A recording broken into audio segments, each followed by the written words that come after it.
Hello, and welcome back to another episode of Critical Reactions with your host, Bryan.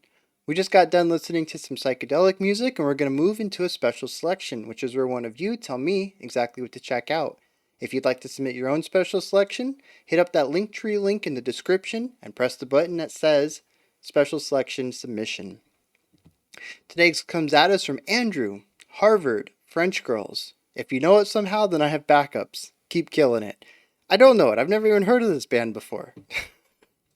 I think it's phenomenal that I've covered over 600 unique bands, I think. Maybe 500 unique bands. And there's still stuff that I haven't even heard in passing, not even people requested. I've never even heard of this band in any capacity. There's so much music out there. Anyways, let's get into this. We got Harvard's French Girls. Also, I do want to point out, it is interesting, the album cover here has the full word Harvard. The name of the channel has the full word Harvard, but they also utilize this no vowels, consonants only spelling of it. Interesting. All right, let's go.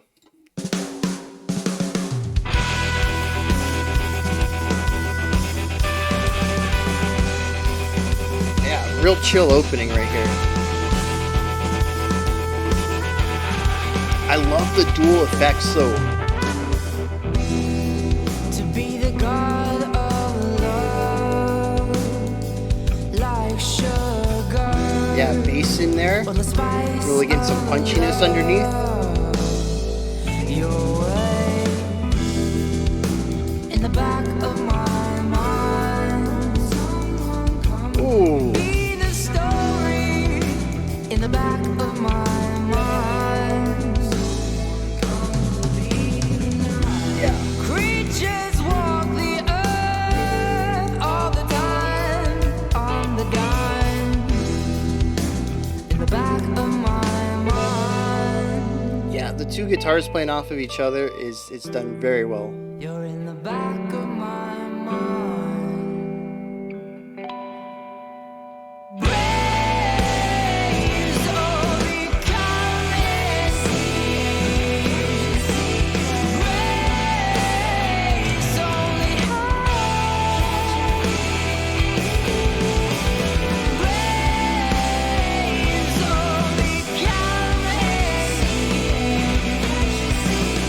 Oh man, that's trippy.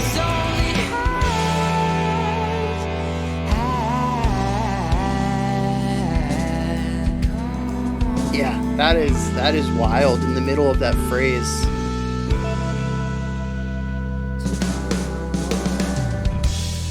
Got the subtle brass.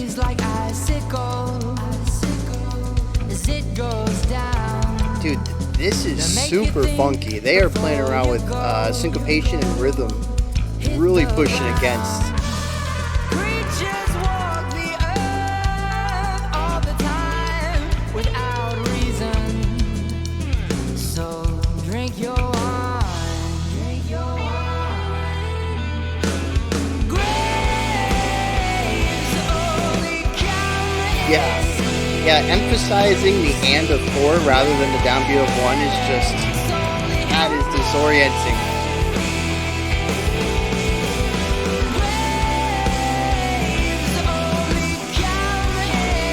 Oh, it's not the end of 4. It's the downbeat of 4.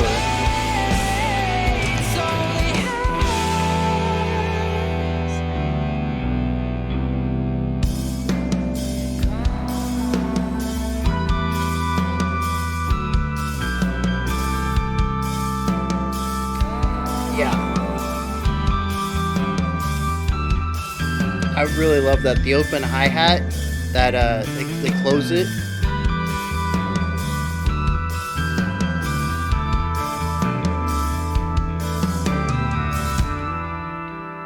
Water's not for your lungs. No, the water's not for anyone. Bit of dissonance there. For your lungs.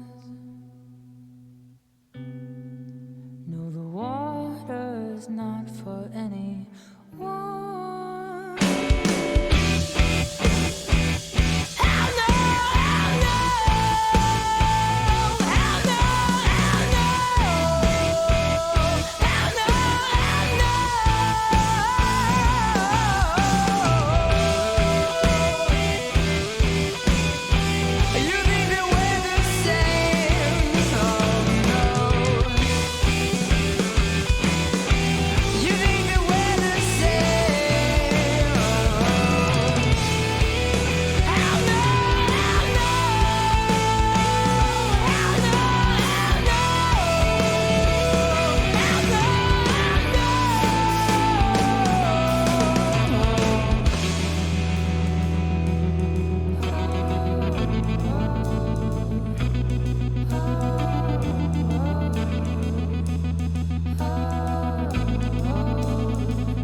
Yeah, why have I been sleeping on these? Golly, that was good. All right, we're gonna dig into this. This is right up my alley, though. This is loungy indie rock. Uh, just kind of the weirdest thing, and it didn't click for me uh, until we were about over, not that long ago. And I was trying to figure out there was a piece of the music that felt really familiar, but really out of place, at least compared to what I'm used to hearing this style of music in, and it's lounge. There's a real lounge presence here. It's kind of fascinating to hear the two come together. Yeah, there's so much going on here. Let's just dive straight into this. First of all, there is a ton of really cool guitar duet stuff going on. If we isolate just the two guitars, they're pan left and right, and you really listen into what they're doing, when they're doing, and the relationship between the two guitar lines, there's some really fun stuff going on. And I noticed it right off the bat the first time the guitars came in. We had two different effects on them. Um, One was like I don't even know how to. I really need to get more into production and tone creation and starting to understand what these sounds are so I can just name them rather than trying to describe them because some of these things are very difficult to describe. But we had one thing that sounded like a constant, like a volume slider, just, opening it up, bringing it back down, opening it up, bringing it back down, real rapid. Sort of like, I don't know. Like I said, I wish I had a name for it.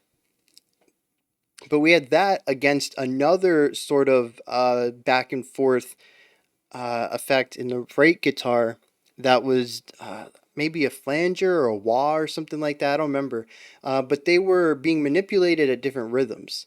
And it created some rhythmic syncopation despite the fact that they were both just pretty much holding out notes. Just strum once and let it hang out while the effects were creating rhythmic ideas against each other. Phenomenal. Right off the bat, I knew I was going to love what was going on just because of that small little detail there. Um, the vocalist, right up my alley. I don't think there's anything that really stands out as far as the vocals, but it's just a vocal style, a very soft upper register male vocal style. Just works so well for me. It's my home. that kind of vocal delivery. Um, the drums, killing it. I absolutely love what they were doing.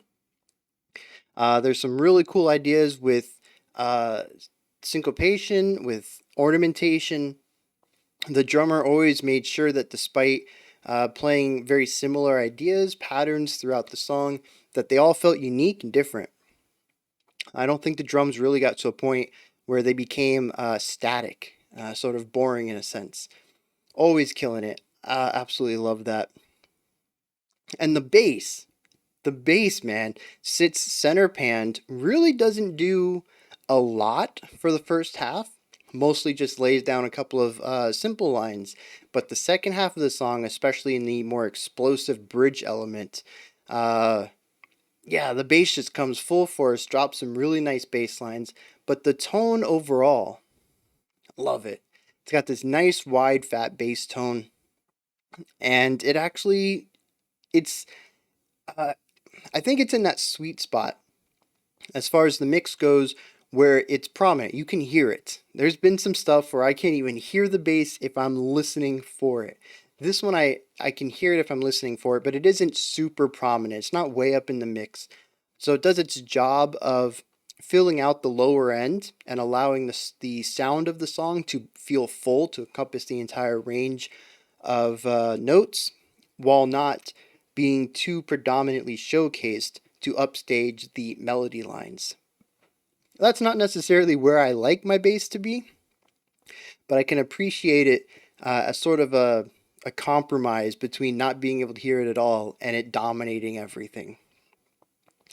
Um, but yeah, the bass was just done really well, and I was delightful. It was delightful to hear a trumpet. It was a very tasteful trumpet. Mostly a couple of runs here and there, a held out note at the end of the first chorus, and this nice little trumpet run, something like that, in the second verse, I think it was.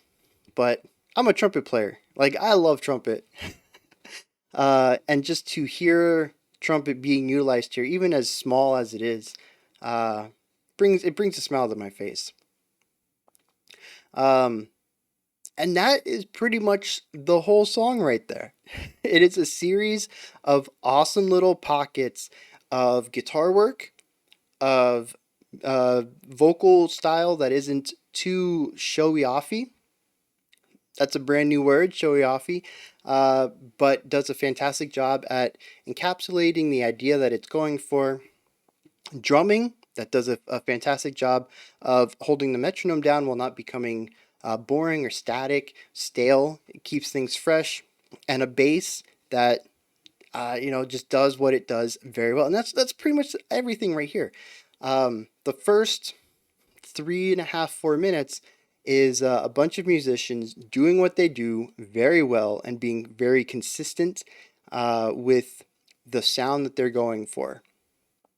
Nothing in here really screams as being revolutionary or completely unique. It is sort of a ska indie rock kind of feel. Like I said, to me, I get a bit of a lounge element out of it as well, but I think that might just be due to the atmosphere, which is just real chill, which I want to touch on in a second because I feel like that's extremely important. It juxtaposes a little bit that's going on rhythmically and energy wise with the rest of the band, but it has this real chill atmosphere to everything, and it gives me this loungy feel. Like I could hear this group, playing in Vegas as a show. Just kind of some nice background noise. Some people might be sitting at some tables watching the show, but for the most part, it works well as background noise to whatever else you might be doing. No different than, some sort of lounge band. um, and it's to me, it's very interesting to hear that. It's a very polished, high production indie rock, and it's done at a very high level. And I've mentioned before that there's innovative. I don't think I've talked about this on a channel, so this might be a good chance for that. I've talked about it in the comments before. There are innovative musicians, composers, artists, whatever you want to call them, and then there's iterative. And innovative is when you innovate, when you create something. These are the people who create genres, or the ones who might split a genre into a new branch. These are the ones that when you listen to it, you're like, wow, this is new, this is great. They're gonna go places with this style, and then people start imitating it. Um, but people who iterate take what's been done before, might make some unique combinations out of it, but for the most part, stick with what's been done, but do it at such a precise level. And I think that there is definitely room and necessity for both of them. We've actually had conversations about this when we checked out death metal. I got quite a few people who said, you need to check out Death. They're the people who made the genre. And that's true. And I think we did check out Death, actually. Um, yeah, we checked out Crystal Mountain from Death. So we did check out Death, the band, but I honestly wasn't too blown away by them. It was the other stuff that we've checked out in the genre that did. And that's because they took, what Death created and kind of what they set in motion and did it, at the next level. They brought it to the next level. They incorporated some elements that might have worked better for me from other genres. But we need Death to have done what they needed to create the genre as it is. They're both extremely important roles in any art form, in the expansion of any art. You need people to create new ideas, and then you need people to take those ideas and refine them. And sometimes that's the same group of people. It might be the same artist or the same band. Um, but I don't think that there's anything negative about a band who doesn't look to reinvent the wheel. They decide, what makes them happy, what kind of music they enjoy, and building upon that. And that's what's happening here. I don't like that. I don't think they're doing anything unique, and that is in no way any sort of derogatory note against them. They have done what they've done at a very high level, and I quite enjoy it.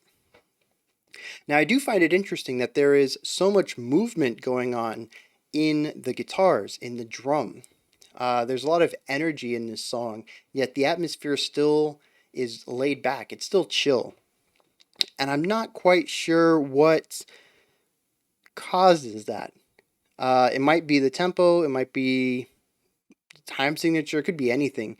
But it's definitely going to be something that I look into on a second listen or a third listen to try to figure out how these two sort of opposing ideas come about and reconcile with each other and to create the vibe that we end up getting in this track. I do want to bring up the chorus real quick. Um, Dang, man. So the first time I felt it, I was feeling it in a slower 4/4, which is where it. I got that from the verse. It's more of a chill, laid back 4/4. The chorus can be felt in the same tempo, but to me, I feel like it's in double time, where we take the original tempo and just multiply it by two. Um, but you can definitely feel it in a 4-bar phrase or an 8-bar phrase. Either way, the very middle, it builds up, and then we're expecting the accented beat to come on the downbeat of bar one of the next bar, and it doesn't. It comes on right before it. So we're going to stick with an 8-bar phrase because 8-bar phrases are more common, and I feel like this section should be written in double time. I think it better emphasizes it. So if we have an 8-bar phrase, we're looking at bar 3 and bar 4 and where they transition into each other. And we got bar 3, beat 2, beat 3, beat 4 is the downbeat. So we actually get the downbeat a whole beat early, and we don't get anything on beat 4. It's a held over note, and I almost want to say that it's held over with a dot. It's just a hair bit longer than a single beat, so we actually don't get to return to the phrasing on beat 2 of bar 4. It's like the and of 2, which makes it feel even more disjointed because we're continuing this idea on an off beat. It is highly disjointing, disorienting, and it took me I think two repetitions, so 3 full playthroughs of it for me to really get what was going on, because the first time it just threw me for a loop. I didn't have a chance to figure out what was going on. But by the time I figured out something was off, we were already moving on. And the second time it came through, I think I got it wrong because I was feeling it in a different tempo. But by the time we returned to the chorus, the second time we hit the chorus, that first repetition, yeah, it all came together. But even knowing what it is and expecting it, and it's still very unsettling, very, very off putting. And I'm wondering how that ties into possibly the lyrics. I know that the cover art is about waves. Looks like we got a fisherman maybe on a boat. The boat seems to be called the Inevitable and I, but that's probably also the album cover. So that might have just been a nice way to inject the album cover into the cover art. Um, but yeah, we have some pretty harsh waves, and the song I even remember a line or two about water. Um, I'm not sure how any of this ties into French girls, uh, or what any of this has to do with each other, but I'm like super fixated on that hiccup. Not even a hiccup. It's yeah, just a disorientation. Because a hiccup would be a change that comes too early. This is a change that comes too late. It's almost like it drags for a little bit. I honestly thought there was a time signature change there. And it took me, like I said, the third repetition is when I really had a firm grasp on what was going on. That's how long it took me to figure out that we're still in 4/4. They're just really hanging on to that note and taking it as far as they can before the song gives way and forces the melody line to continue forward. But yeah, I'm real curious if that has any tie into the lyrics and the themes, possibly what else is going on here. But I greatly enjoyed this. This is going on a short list of listen. Uh, and it's crazy. I've never heard of this. They have 200 subscribers on YouTube. It does have 20,000 views. They seem to be a bit more well known, or just one person hitting refresh a lot. But yeah, this is right up my and we got it. I can't believe I was about to gloss over this. That final section where they start going in hard, and we get some I don't know if I want to call them fry screen. Definitely compression on the vocalist though, into what sounds like screams of some sort. And the music ramps up. We definitely move from what I would consider indie rock into more rock in this area. Um, and completely came out of nowhere, and it sold me 100%. It provided a little bit of contrast from the earlier sort of loungy laid back feel, and it definitely pulled me right into the story, and it makes me want to understand what's going on here to create such a clash, a contrast in the feeling, in the vibes of the song. So yeah, this is something I'm definitely going to be checking out more of. This is right up my alley. And yeah, those are my thoughts on Harvard's French Girls. This is where you guys come in. Let me know in the comments if you enjoyed this or not. Anything that stuck out to you that maybe I didn't touch on, or anything that I glossed over and you thought I should have spent more time on. You got any context to this? Go ahead and drop me some comments. Above the comment section is a description box, and in there is a link for Linktree. Take you to this menu right here. It has everything related to the channel. You can email me, follow me on Twitter, join a Discord community, support me through Patreon, or even submit your own special selection, as you can see right there. That's the button I was talking about earlier. When you're done, of course, above that, if you could, like, subscribe, and ring the bell. Now, I'll be back tomorrow, 5 p.m. Eastern Standard Time, 5 p.m., 10 p.m. UTC, as usual. We're going to look at our final psychedelic track and also check out some music from a smaller band, provide some feedback, some criticism, while also promoting their work a little bit, hopefully helping them find some new fans and helping music fans find some new music. All right, until next time, remember to be critical but not cynical of the music you listen to, and have a fantastic morning, afternoon, or evening whenever you choose to watch my videos.